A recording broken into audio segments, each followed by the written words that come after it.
हुई है। Let's start. तो अब हम ये समझते हैं कि ये चीज कैसे काम करती है। लिखो कलर कोडिंग, और ध्यान से करना है, इसको चाहो तो लिख भी लो जल्दी जल्दी, ताकि मैंने कहा ना इससे मेंस का क्वेश्चन भी हम कराएंगे, इससे मेंस का क्वेश्चन भी होगा। Colour coded weather warning for cyclone prone area given by IMD, right. लिखो आईएमडी द्वारा प्रस्तावित कलर कोडिंग, आईएमडी द्वारा प्रस्तावित कलर कोडिंग। चलिए शुरुआत करते हैं हम लोग। तो ये कलर कोडिंग कौन देता है? Who issued? Indian Meteorological Department, IMD, Indian Meteorological department.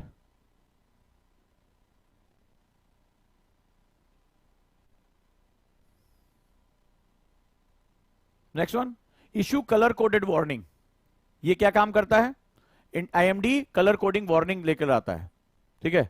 Issue colour coded warning, यानी अलग अलग रंगों से। किस लिए लेकर आता है? ये लेकर आता है early the effect of cyclone, यानी चक्रवातों के प्रभाव को दिखाने के लिए। किसके लिए? चक्रवातों के प्रभाव को दिखाने के लिए। जल्दी जल्दी लिख लो, कौन देता है कलर कोडिंग? अगर सबसे पहला क्वेश्चन आता है तो कौन देता है? इंडियन मेट्रोलॉजिकल डिपार्टमेंट, भारतीय मौसम विभाग। भारतीय मौसम विभाग क्या करता है? कलर कोडिंग करता है। किस लिए करता है? साइक्लोन के प्रभाव को दिखाने। इसको एलडब्ल्यूएमआई नोट्स कहते हैं, यानी बहुत फास्टर नोट्स होते हैं ये। किसके लिए? साइक्लोन के प्रभाव को दिखाने के लिए, चक्रवातों के। तो भारत में किस तरह के चक्रवात आते हैं? उष्ण कटिबंधीय चक्रवात। क्लियर है? चलो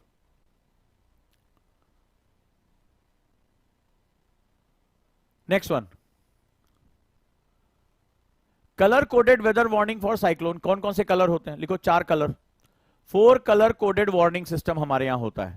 देखो 4 तरह की चेतावनी रंगों का प्रयोग किया जाता है। 4 चेतावनी रंगों का प्रयोग किया जाता है। कम ऑन जल्दी, फटाफट फटाफट फटाफट।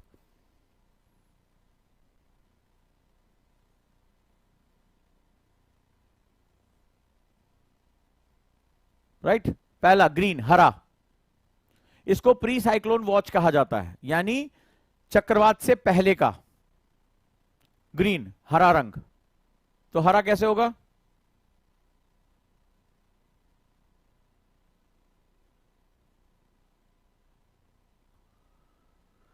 इसका मतलब होता है नो वार्निंग, कोई चेतावनी नहीं, कोई चेतावनी नहीं, कोई चेतावनी नहीं।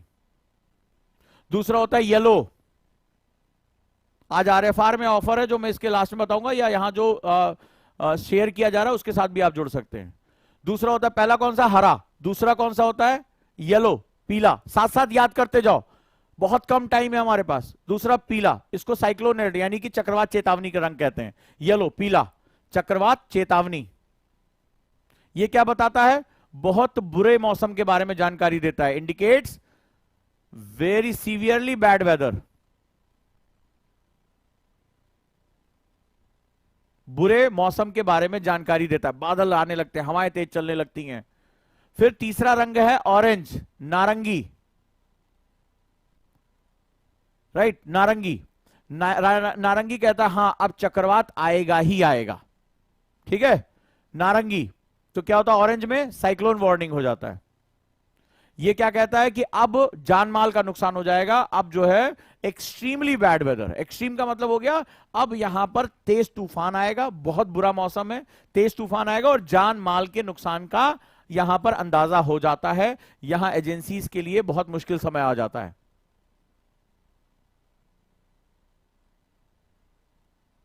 नेक्स्ट वन है लाल रंग।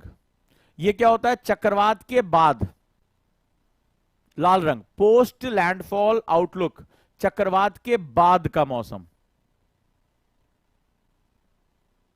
यानी अब ये चक्रवात के बाद का मतलब हो गया कि अब ये जमीन पर टकरा गया है, जमीन पर टकरा गया, चला नहीं गया है, जमीन पर टकरा गया, रेड, लाल रंग। तो इस दौरान क्या होता है कि एक्स्ट्रा ऑर्डिनरी मेजर लोगों को वहां से हटाना पड़ता है, कि मतलब अब टकरा चुका है, अब ये क्या करेगा, वहां पे नुकसान भयानक करना शुरू कर देगा। तो एक्स्ट्रा विजिलेंट, अत्यधिक जागरूक रहने की जरूरत होती है। लोगों को सरकार क्या करती है, मैसेज भेजती, घरों के अंदर रहिए, बाहर मत निकलिए, या कहीं दूर चले जाइए। लोगों को ऐसा भी हालत होती है कि ट्रकों में भर भर के उनको दूर लेके जाया जाता है। और अत्यधिक जटिल तरीकों की आवश्यकता पड़ती है, अत्यधिक जटिल तरीकों की आवश्यकता पड़ती है। तो कौन से 4 रंग रहे, जल्दी से लिखो। पहला हमारा रहा ग्रीन, दूसरा येलो, तीसरा ऑरेंज और चौथा रेड रहा। और कब कब आता है ग्रीन का मतलब कोई अभी खतरा नहीं है, येलो का मतलब बैड वेदर हो चुका है, बिजली गरज रही है और जो है वो धड़ाधड़ जो है बादल गरज रहे हैं, बिजली गिर रही है। फिर उसके बाद क्या हुआ, ऑरेंज, यानी कि अब जो है वो बहुत ही ज्यादा खराब मौसम हो चुका है, हवाएं तेज चलनी शुरू हो जाती हैं, पेड़ गिरने शुरू हो जाते हैं, खंबे उम्बे गिरने शुरू हो जाते हैं। और रेड का मतलब हुआ कि भैया अब आ गया है, ठीक है, अब आ गया है। अब तो एक्स्ट्राऑर्डिनरी मेजर, चाहे लोगों को इवैक्यूएट करना हो, चाहे उनको बचाव लेकर, एनडीआरएफ की जो फोर्सेस होती है, नेशनल डिजास्टर जो रिलीफ फोर्सेस होती हैं, उनको जो, या स्टेट डिजास्टर रिलीफ फोर्सेस होती हैं, उनको वहां पर तैनात कर दिया जाता है। ठीक है, तो सरकार यहां एक्स्ट्राऑर्डिनरी मेजर लेती है। क्लियर हो गया, 4 रंग याद कैसे करता है, मेजरमेंट कैसे करता है आईएमडी, हाउ, नोट्स ऐसे बनाया जाता है, याद आपको नोट्स बनाना भी सिखाऊंगा, ठीक है। तो कैसे मेजर करता है, पहला मेट्रोलॉजिकल फैक्टर लेता है, यानी मौसम संबंधी कारक। कहीं ऐसा तो नहीं गर्मी बहुत बढ़ रही है, तो मौसम संबंधी कारक, जब बहुत गर्मी बढ़ती है तो क्या होता है, हवाएं गर्म होकर ऊपर उठना शुरू कर देती हैं, वार्म होती हैं और एयर राइज करती है। तो क्या होता है, वहां पर लो प्रेशर एरिया बिल्डअप करना शुरू कर जाता है। तो क्या होता है, एयर वार्म हो रही है, बहुत ज्यादा वार्म हो रही है, हवा बहुत तेज गर्म हो रही है, और क्या होगा, लो प्रेशर एरिया यानी न्यून दाब क्षेत्र बन रहा है, हवा घूम रही है, या कोई अलग अलग हवाएं आपस में आके टकरा रही हैं। तो फिर क्या करता है इंडियन मेट्रोलॉजिकल डिपार्टमेंट, उन मौसम के कारकों का अध्ययन करता है। क्या करता है, मौसम के कारकों का अध्ययन करता है। जैसे अभी आपने देखा कि बादल फट गए उत्तराखंड में, हिमाचल में, तो उसका सबसे बड़ा कारण था कि इधर से दक्षिणी पश्चिम मानसून आया जब हिमालय के साथ लौटकर, और उधर से भूमध्य सागर से हवाएं आई। तो ये जब दोनों आपस में टकरा गई तो वह क्या हुआ, चेतावनी जारी की कि यहां पर कभी भी बहुत ज्यादा वर्षा हो सकती है, और अचानक से क्या हुआ, बादल फट गए, और उससे क्या हुआ, वहां बाढ़ आ गई और बहुत ज्यादा जानमाल का नुकसान हुआ। तो जो मौसम संबंधी कारक है उनका अध्ययन करता है। दूसरा हाइड्रोलॉजिकल फैक्टर, नमी कितनी है, ठीक है, नमी। तो क्या होता है, जैसे हमारे अप्रैल के महीने में गर्मी बढ़ रही है, तो अभी क्या होता है, हवा बहुत ड्राई होती है, वो ढेर सारी नमी को अभी सोख ले। जैसे आप बहुत भूखे हो तो अभी आप खाना खाना शुरू कर रहे हो, तो अभी ये टेंशन नहीं है।